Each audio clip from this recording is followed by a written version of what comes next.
O mesmo objeto aparece nas mãos de divindades separadas por 3.000 anos e meio, planeta de distância. É possível encontrá-lo esculpido nas paredes de um palácio no norte do Iraque, segurado por uma figura alada com a musculatura de um lutador e o rosto sereno de um sacerdote. Algo quase idêntico pode ser visto gravado em um pilar de pedra no sul da Turquia. Mais antigo do que a agricultura, mais antigo do que a escrita, mais antigo do que a roda. E esse mesmo objeto aparece novamente esculpido em uma laje de rocha vulcânica nas selvas do México, nas mãos de um homem sentado dentro da boca aberta de uma serpente. 3 culturas, 3 continentes, sem nenhum contato reconhecido entre qualquer uma delas, e em todos os casos, o objeto tem exatamente a mesma forma, um cabo rígido curvando-se sobre um corpo quadrado, plano na parte inferior, segurado da maneira como um viajante hoje carregaria uma bolsa pelo corredor de um aeroporto. A internet tem um nome para isso, chamam de a Bolsa dos Deuses, e há anos esse objeto vem sendo apresentado como uma das evidências mais intrigantes de uma civilização global perdida, ou de visitantes que chegaram de algum lugar muito além do nosso céu e deixaram suas marcas na pedra. O argumento é sedutor porque o padrão é real, a forma realmente se repete. Ela realmente aparece em lugares que, por toda a compreensão convencional da história, jamais deveriam ter tido conhecimento uns dos outros. Assim, a questão permanece sem resposta no imaginário popular, brilhando como uma brasa que nunca se apaga completamente. Por que a mesma bolsa surge em diferentes séculos e a milhares de quilômetros de distância? Eis o que quase ninguém que compartilha essas imagens sabe. Os escribas antigos, que viveram ao lado dessas esculturas, registraram por escrito o que era esse objeto, deram a ele um nome, descreveram em suas próprias instruções rituais exatamente o que uma pessoa deveria fazer com ele, e por forte implicação, o que ele continha. A resposta para esse mistério não está escondida num cofre nem enterrada sob uma montanha. Ela está gravada em argila e pode ser lida há muito tempo. É que a verdade real é mais silenciosa, mais estranha e, de certa forma, mais humana do que aquela versão que se espalha pela internet. E há um detalhe importante antes de darmos um único passo adiante, porque ele muda completamente a forma como você deve ouvir tudo o que vem a seguir. Não existe nenhuma bolsa, pelo menos não uma de verdade. Ninguém jamais desenterrou um objeto físico que correspondesse a isso, algo que você pudesse colocar sobre uma mesa e abrir. O que existe são representações, imagens, uma forma esculpida em relevos e monumentos por pessoas que viveram com milhares de anos de diferença entre si. Então, quando uma manchete promete que cientistas finalmente abriram a bolsa suméria dos deuses, entenda o que essa manchete está fazendo. Não é possível abrir uma imagem. O que você pode fazer é ler as palavras que a mesma civilização deixou para trás. Observe com atenção o que as figuras esculpidas estão realmente fazendo com as mãos. E deixe o mistério se resolver da maneira como a história real se resolve, lentamente, a partir do contexto, da linguagem, do acúmulo paciente e fascinante de evidências. Essa é a história que vamos contar. E ao final dela, os relevos da Sala do Trono vão significar algo completamente diferente para você do que significam agora. Vamos começar pelo ponto onde o objeto aparece com mais clareza, porque é na clareza que a confiança se constrói. Caminhe comigo pelas ruínas de uma cidade que o mundo antigo chamava de Kalhu, um lugar que os mapas modernos identificam como Nimrud, às margens do rio Tigre, no que hoje é o norte do Iraque. Há quase 3.000 anos, esse era o coração administrativo pulsante de um dos impérios mais imponentes que o Oriente Próximo Antigo já produziu, o Império Neo-Assírio. E no centro desse império erguia-se o palácio de um rei chamado Assurnazirpal II, que governou aproximadamente entre 883 a.C. e 859 a.C. Era tanto um construtor quanto um conquistador, e o palácio que ergueu foi concebido para impressionar, não para acolher, não para seduzir, mas para impressionar. Imagine as paredes da sala do trono. Do chão até bem acima do nível dos olhos, elas eram revestidas por enormes painéis de gesso claro, esculpidos em baixo relevo e outrora pintados com cores que há muito desapareceram da pedra. Não eram decorações no sentido em que pensamos hoje sobre arte numa parede. Eram uma declaração de poder, dirigida a cada embaixador, a cada portador de tributos e a cada súplico trêmulo que era conduzido à presença do rei. Por toda parte, as figuras esculpidas se impõem. Algumas representam o próprio rei, caçando leões ou recebendo os vencidos. Mas entre elas, repetidas ao longo da extensão do salão como um ritmo constante, surgem figuras que não são bem humanas.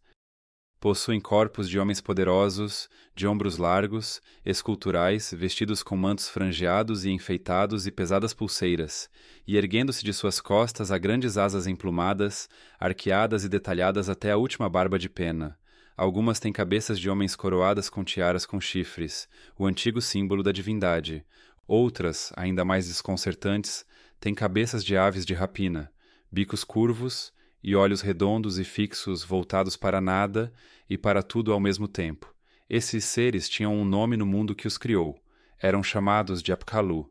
Na tradição da Mesopotâmia, os Apkallu eram sábios, figuras primordiais de uma antiguidade profunda, seres semidivinos de imensa sabedoria, tidos como aqueles que trouxeram as artes da civilização à humanidade nas eras anteriores ao grande dilúvio.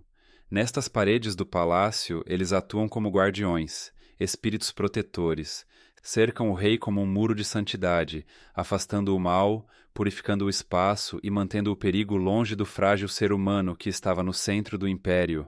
Na mão de um desses sábios alados, baixada ao longo do corpo, está o objeto, a bolsa, um recipiente de corpo quadrado, com uma alça arqueada e rígida elevando-se acima dele, segurado no punho esquerdo com uma familiaridade descontraída. Da mesma forma que alguém segura algo que carrega consigo todos os dias, as laterais aparecem polidas e lisas na escultura.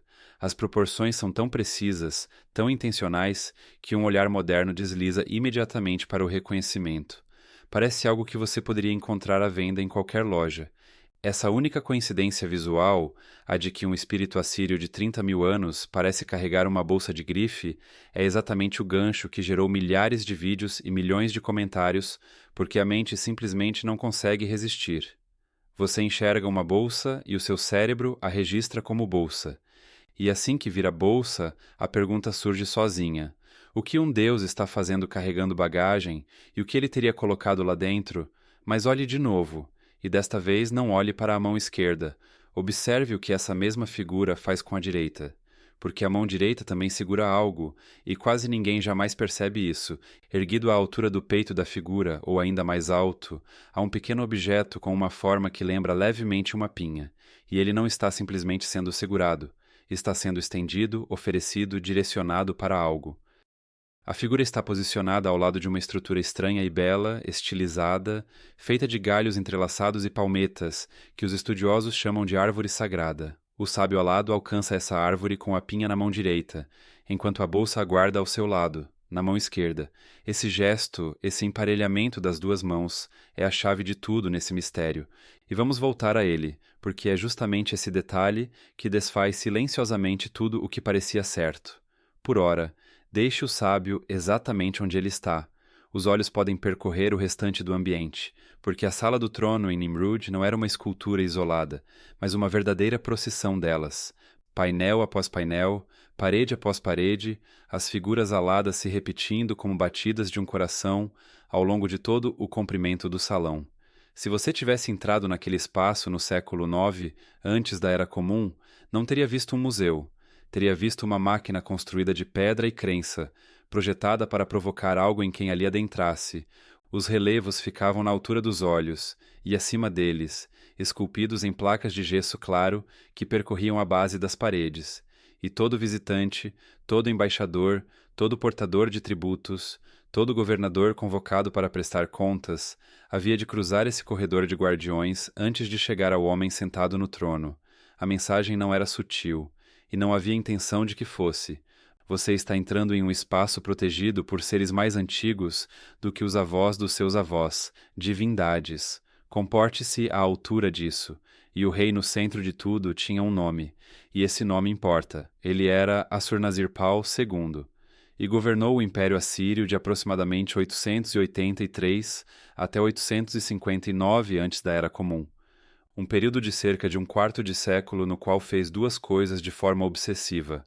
Travou guerras, brutais e metódicas, expandindo suas fronteiras em campanha após campanha, descritas em suas próprias inscrições, com uma linguagem tão intensa que ainda hoje deixa os historiadores desconfortáveis, e transferiu sua capital para Nimrud, cidade que os assírios chamavam de Calhu, e ergueu ali um palácio de tal magnitude que sua inauguração foi celebrada, segundo uma de suas próprias inscrições, com um banquete que teria alimentado dezenas de milhares de convidados ao longo de 10 dias. Os sábios alados naquelas paredes faziam parte desse projeto.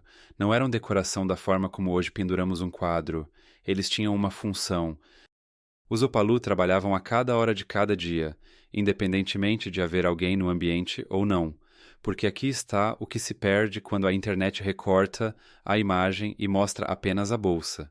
Os Opalu não estavam posicionados ao acaso, eles tinham lugares definidos. Agrupavam-se nas entradas, nos limiares, nos pontos onde um espaço se transformava em outro, exatamente onde, na imaginação mesopotâmica, o mal tinha mais chance de se infiltrar. Flanqueavam o trono, alinhavam-se ao longo do caminho que qualquer visitante precisava percorrer. Todo o arranjo era um feitiço gravado em pedra, um ato de proteção permanente e incansável, e o objeto na mão esquerda e o cone na mão direita eram os instrumentos pelos quais essa proteção se manifestava. Qualquer que fosse a bolsa, ela não era algo sem importância. Ela estava posicionada no centro literal do império mais poderoso da Terra, repetida centenas de vezes. Guardada e ao mesmo tempo guardiã, os assírios não esculpiam coisas por acidente. Esculpiam aquilo que acreditavam mantê-los vivos. É esse fato que dá ao mistério o seu peso real. Porque se esse objeto fosse trivial, uma cesta, uma marmita, um simples adereço decorativo, seria de se esperar que variasse, que mudasse, que fosse abandonado por escultores descuidados com pressa. Mas ele não varia. Repete-se painel após painel, ao longo de décadas de trabalho, entre diferentes artistas executando diferentes blocos de pedra. A forma se mantém, o corpo quadrado, a alça arqueada e rígida, as proporções quase idênticas de uma figura para a outra. Alguém estava garantindo essa consistência. Alguém se importava em fazê-lo corretamente. E quando se encontra um objeto pelo qual as pessoas se preocuparam tanto em acertar, por um período tão longo de tempo, está-se diante de algo carregado de significado, um significado pesado o suficiente para que um erro importasse de verdade. E é aqui que tudo começa a ganhar um contorno verdadeiramente perturbador, porque essa forma não se comporta bem dentro dos limites de um único palácio. Ela não fica sequer dentro da Mesopotâmia. Percorra aproximadamente 800 quilômetros para o noroeste, subindo pelas colinas do que hoje é o sudeste da Turquia, e você chegará a um lugar que silenciosamente reescreveu grandes partes do que acreditávamos saber sobre o passado da humanidade. Seu nome é Göbekli, e ao se colocar entre seus imensos círculos de pedra, você está diante de um sítio tão antigo que os números deixam de parecer reais. As camadas mais antigas remontam a aproximadamente 9.600 anos antes de Cristo, não 9.600 anos atrás. 9.600 antes de Cristo, o que coloca o total em algo próximo a 11 ou 12 mil anos a partir dos dias de hoje. Esse lugar foi erguido por pessoas que não tinham cidades, não tinham escrita, não conheciam o metal, não tinham a roda e muito possivelmente ainda não praticavam a agricultura. Caçadores e coletores ergueram pesadíssimos pilares de calcário e os dispuseram em anéis. E sobre esses pilares esculpiram animais com tamanha vivacidade que parecem prestes a se mover.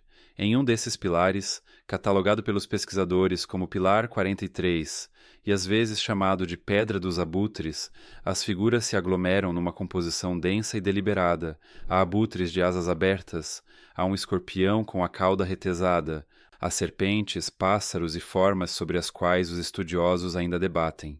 E próximo ao topo do pilar, dispostas em fileira ordenada, há 3 pequenas figuras, 3 formas quadradas, cada uma encimada por uma linha curva que se arqueia sobre o corpo. 3 bolsas, ou 3 objetos que, aos olhos de alguém familiarizado com aquele relevo assírio, parecem inconfundivelmente o mesmo elemento esculpido em pedra 7.000 anos antes de Assurbanipal sequer ter existido. Deixe esse intervalo pousar por um instante porque ele é o motor de todo esse mistério e merece ser sentido, não apenas mencionado. 7.000 anos. A distância temporal entre Göbekli Tepe e os palácios assírios é maior do que a distância entre esses palácios e os dias de hoje. Quando aqueles pilares turcos foram erguidos, os sumerianos ainda não existiam. As pirâmides só seriam construídas uns 5 ou 6 mil anos mais tarde. Não havia império, nem escriba, nem tábua de argila, nem caminho por onde qualquer ideia mesopotâmica pudesse ter viajado de volta no tempo para chegar até esses caçadores. E mesmo assim, lá estão elas, 3 formas de bolsa suspensas acima de um desfile de abutres, escorpiões e serpentes, encarando o passado mais remoto, como se fizessem a pergunta óbvia e inevitável: como pode o mesmo objeto aparecer nos 2 extremos de um silêncio de 7.000 anos, sem nenhuma ligação plausível entre eles? Restam apenas algumas maneiras possíveis de responder a isso. Ou a forma foi inventada 2 vezes de modo independente por povos que jamais se encontraram e jamais poderiam ter se encontrado, ou ela carregava algum fragmento de conhecimento que, de alguma forma, sobreviveu ao intervalo, transmitido ou transportado de uma maneira que ainda não conseguimos rastrear.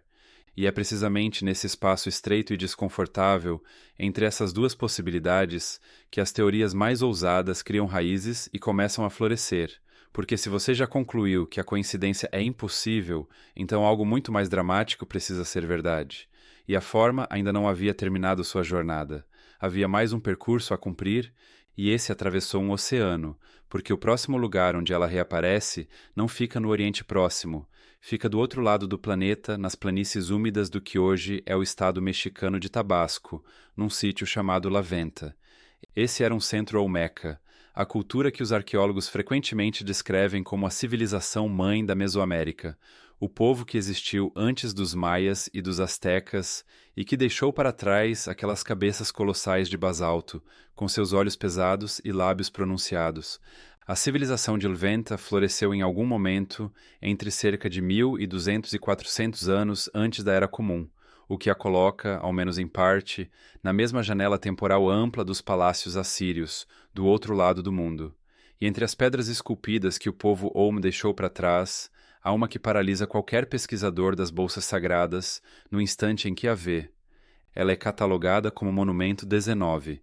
Imagine a cena: uma laje retangular de pedra, com uma figura humana sentada esculpida em baixo relevo ao longo de sua superfície. Ao redor e atrás dessa figura enrola-se uma serpente de proporções enormes. Seu corpo sobe e se curva, até que sua boca aberta se arqueia sobre a cabeça do homem, como um dossel, como um elmo ou como uma passagem. A figura permanece sentada com serenidade dentro desse enquadramento formado pela serpente, uma das mãos erguida, a outra repousando ao lado do corpo, e nessa mão que descansa, seguro por uma alça rígida que se curva sobre um corpo quadrado, ele o carrega. A bolsa, a mesma silhueta que o sábio alado segura em Nimrod, a mesma silhueta que aparece enfileirada em 3 exemplares acima dos abutres em Göbekli Tepe, e ali ela surge novamente, num continente que, segundo todos os registros aceitos, jamais teve qualquer contato com o antigo Oriente Médio. Os números envolvidos chegam a ser quase absurdos. Lventa fica a aproximadamente 7.500 quilômetros de Nimrud. Entre as 2 localidades existem um oceano, um segundo oceano dependendo da rota escolhida, cadeias de montanhas, desertos e milhares de anos de sociedades humanas que se desenvolveram de forma completamente separada e que, para a Deep Academia convencional, jamais trocaram uma única palavra ou um único bem comercial. Não existe embarcação conhecida que tenha levado escultura alguma até a Assíria. Não há nenhuma tábua em qualquer arquivo mesopotâmico que mencione o outro lado do Atlântico. E ainda assim, o objeto nas mãos do Olm e o objeto nas mãos do Apkallu são, aos olhos de quem não tem treinamento especializado e até mesmo aos de muitos especialistas, exatamente a mesma coisa. 2 povos que jamais poderiam ter se encontrado, esculpindo o mesmo utensílio, segurado da mesma maneira. Quando você coloca essas 3 imagens lado a lado, Turquia, Iraque, México, o padrão deixa de parecer uma simples curiosidade e começa a soar como uma mensagem. E assim que você entra nesse estado de espírito, os exemplos começam a se multiplicar, porque o olho humano é extraordinariamente habilidoso em encontrar uma forma que lhe disseram para procurar. As pessoas começaram a notar bolsas em todo lugar. Apontaram para os Maori da Nova Zelândia, cuja tradição oral preserva a história de Tauhaki, um herói que sobe aos céus e retorna trazendo 3 cestos de conhecimento sagrado para o mundo dos vivos. 3 cestos, não um, não dois. 3 recipientes de sabedoria divina que ecoam, ao menos na forma como são narrados, aquelas 3 figuras alinhadas no pilar turco. Apontaram também para o Antigo Egito, onde entre os hieróglifos existe um pequeno símbolo em forma de recinto quadrado, com uma alça arredondada se elevando sobre o topo, um símbolo que os estudiosos interpretam como representando a morada ou o santuário de um deus. A habitação divina desenhada como uma caixa com alça, e apontaram ainda para as paredes de tumbas do Novo Reino, onde divindades pintadas, às vezes, seguram pequenas bolsas em seus punhos, recipientes cuidadosos cujo propósito as pinturas jamais chegam a explicar. Coloque tudo isso em sequência e o efeito é genuinamente desconcertante. Um pilar turco de antes da agricultura, uma parede de palácio assírio, um monumento Olmeca com serpente, um mito polinésio de 3 cestos vindos do céu, um símbolo egípcio para a casa do divino. Por todos eles corre o mesmo fio condutor, um recipiente com alça, e mais uma vez alguma associação com deuses, com conhecimento, com o sagrado, com a fronteira entre o mundo humano e algo acima dele.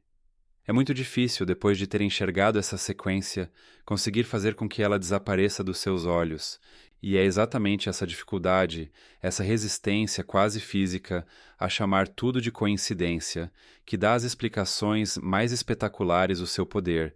Então vamos dar a essas explicações uma audiência justa, porque elas merecem, e porque fingir que são tolices só as fortalece na mente de quem as defende. A versão mais sólida do argumento não depende de pequenos seres verdes. Ela funciona assim. Música. As culturas humanas são incrivelmente criativas e incrivelmente distintas entre si. Constroem de formas diferentes. Vestem-se de formas diferentes. Enterram seus mortos de formas diferentes. Representam seus deuses com rostos diferentes. Quando 2 povos completamente isolados um do outro chegam a produzir exatamente o mesmo motivo específico e a atribuir a ele exatamente o mesmo significado específico, divindade, conhecimento sagrado, a ligação entre o céu e a terra, essa convergência exige uma explicação. O acaso, argumenta-se, não gera esse tipo de concordância precisa ao longo de 7.000 anos e 7.000 metros de distância.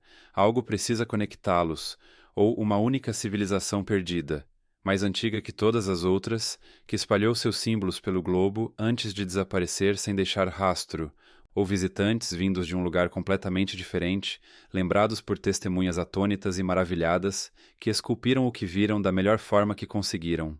Uma figura luminosa descendo segurando um recipiente com algo poderoso, algo capaz de curar, destruir ou ensinar. É uma narrativa sedutora. E é sedutora precisamente porque leva o padrão a sério, em vez de simplesmente descartá-lo. Qualquer pessoa que já sentiu os pelos se arrepiarem ao olhar para essas 3 imagens lado a lado, compreende o quanto essa ideia exerce atração. Mas uma boa teoria precisa fazer mais do que explicar as evidências que nos agradam. Ela precisa sobreviver às perguntas que preferiríamos não fazer. E há uma pergunta que a teoria da civilização perdida jamais conseguiu responder.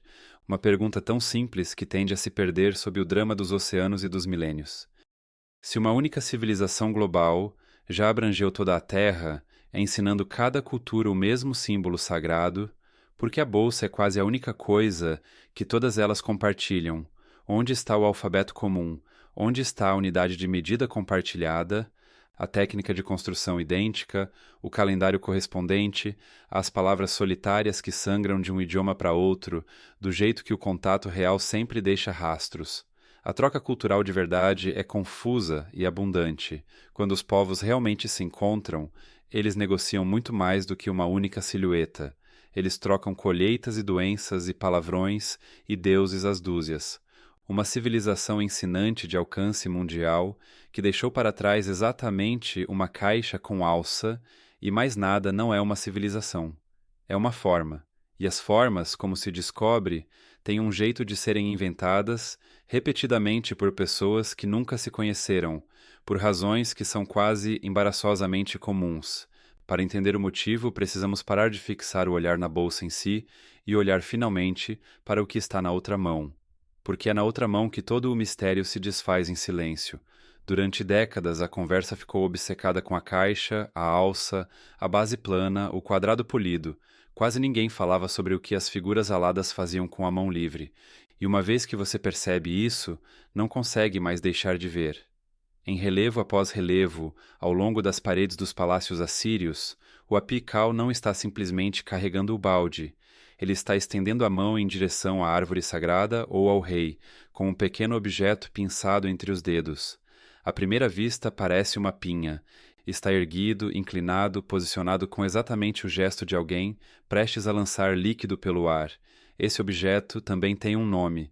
Os escribas o chamavam de mula, um purificador, um borrifador, e no momento em que se associa essa figura ao recipiente, toda a cena muda completamente de registro. Não se trata de uma divindade segurando um misterioso objeto de poder proibido. Trata-se de um sacerdote ou espírito em plena execução de um ritual que podemos de fato reconstruir. O balde continha um líquido consagrador, muito provavelmente água, talvez óleo aromatizado ou alguma mistura perfumada. O cone era mergulhado nesse líquido e agitado em direção ao objeto a ser abençoado, espalhando gotículas da mesma forma que um sacerdote, em dezenas de tradições posteriores, aspergeria água benta ao longo de uma nave, com o balde numa mão e o aspersor na outra. Não se trata de nenhum artefato de tecnologia impossível. É um conjunto de purificação para a alma de um império, congelado para sempre no instante exato de seu uso. E esta é a parte que merece ser dita com toda a clareza, porque grande parte da internet jamais chegou a ouvi-la. Os assírios nos disseram o que era aquele objeto. Eles o registraram por escrito. O bondu aparece nos textos rituais deles, uma palavra comum para um balde comum. O mesmo tipo de recipiente que um trabalhador poderia usar para carregar lama ou água. O mulalu aparece ao lado dele. O gesto, a combinação dos elementos, a árvore sagrada, os guardiões posicionados nas laterais, tudo isso está documentado, é internamente coerente e se repete em diferentes sítios com a regularidade de uma liturgia, porque era exatamente isso que representava. Quando resíduos foram preservados nos baldes metálicos retirados das ruínas de palácios, os vestígios apontavam para essa mesma verdade simples. Depósitos de água, matéria vegetal, resíduos de purificação e não a química de alguma ciência perdida. Ninguém precisou abrir uma bolsa mágica. A resposta estava esculpida na parede o tempo todo, nos dedos do segundo personagem, que ninguém se deu ao trabalho de acompanhar. Então, por que o mesmo silhuete aparece em Göbekli Tepe e em monumentos de outro continente, se os assírios simplesmente queriam dizer um balde? É aqui que a resposta honesta se revela mais estranha e mais humana do que qualquer teoria sobre alienígenas. Imagine a tarefa: você precisa transportar um líquido, quer erguê-lo sem derramar, sem molhar as mãos, sem precisar pousá-lo a cada poucos passos. Existem apenas algumas formas que resolvem esse problema. Um recipiente para conter o volume, uma base plana para que fique de pé quando você o apoia e um arco no topo para que a mão possa segurar e levantar sem tocar no conteúdo. Corpo retangular, alça curva, essa é a forma. A mão humana chega quase no mesmo instante em que decide carregar algo. Povos distintos, separados por milhares de anos e quilômetros, continuaram reinventando isso pelo mesmo motivo corriqueiro pelo qual todos inventaram o pote, a agulha e a roda. Porque o problema era o mesmo, e as soluções para um problema compartilhado tendem a se assemelhar. É por isso que, quando você olha com atenção, as correspondências estrangeiras deixam de se encaixar tão perfeitamente. As formas esculpidas naquele pilar turco aparecem entre abutres e escorpiões, numa cena que genuinamente não conseguimos interpretar. O objeto na boca da serpente no México pertence a um mundo meso-americano de deuses emplumados e cultos da chuva, que nada deve ao tigre. As cestas de conhecimento de Moe e o símbolo da cúpula egípcia crescem cada um de seu próprio solo, de suas próprias histórias, de suas próprias razões. Há linhos e a silhueta concorda. Leia o contexto ao redor de cada um, e esse acordo se dissolve em dezenas de significados locais separados e autossuficientes que, por acaso, se moldam à mesma forma simples. Mas, e é aqui que um relato honesto precisa desacelerar e recusar o desfecho arrumado. Essa explicação encerra o caso mesopotâmico. Ela não encerra todos eles, porque Göbekli Tepe é o que mantém seu poder. O Pilar 43 foi esculpido há cerca de 11.600 anos por pessoas que ainda não haviam inventado a escrita, a agricultura, as cidades ou os reis. Não existe nenhum texto ritual a consultar. Nenhum escriba nos deixou uma palavra sequer sobre o que aquelas três formas significavam para os caçadores que ergueram aquela pedra. O design convergente nos diz que eles poderiam facilmente ter esculpido um recipiente com alça por conta própria, mas não nos diz o que eles pensavam que era, nem por que o colocaram acima de uma procissão de animais perigosos, nem se aquilo significava algo próximo do que um balde representava para um homem em Nimrud 7.000 anos depois. Naquele pilar, a forma é real, e seu significado é simplesmente desconhecido de verdade.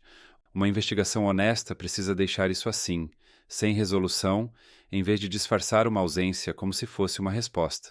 Então é aqui que a história realmente chega. A bolsa dos deuses jamais foi aberta, porque nunca existiu uma única bolsa para abrir. O objeto assírio tem um nome, um par, uma função e um ritual. É um balde de água sagrada segurado por um aspersor ritual. E o mistério ali está resolvido tão completamente quanto o passado nos permite resolver qualquer coisa. Os ecos espalhados por outras culturas são, em sua maioria, a marca registrada de uma forma tão útil que nossa espécie continua a redescobri-la.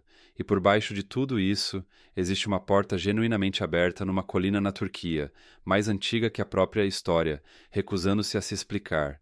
Talvez a humanidade realmente tenha esquecido mais do que aprendeu. Ou talvez simplesmente continuemos confundindo as formas comuns das nossas próprias mãos com mensagens vindas de algum outro lugar. Por isso quero passar isso para você. De todas essas gravuras, os sábios assírios, o pilar turco, a serpente olmeca, as cestas de Maui, o símbolo egípcio, qual delas você acha que realmente se conecta à outra? E qual você acha que estamos interpretando sem nenhuma razão? Me diz exatamente qual par você apostaria nos comentários e me conta o porquê. E se você quer mais mistérios onde a resposta real acaba sendo mais estranha que o mito, se inscreva, porque o próximo objeto que vamos abrir está à vista de todos há ainda mais tempo que este.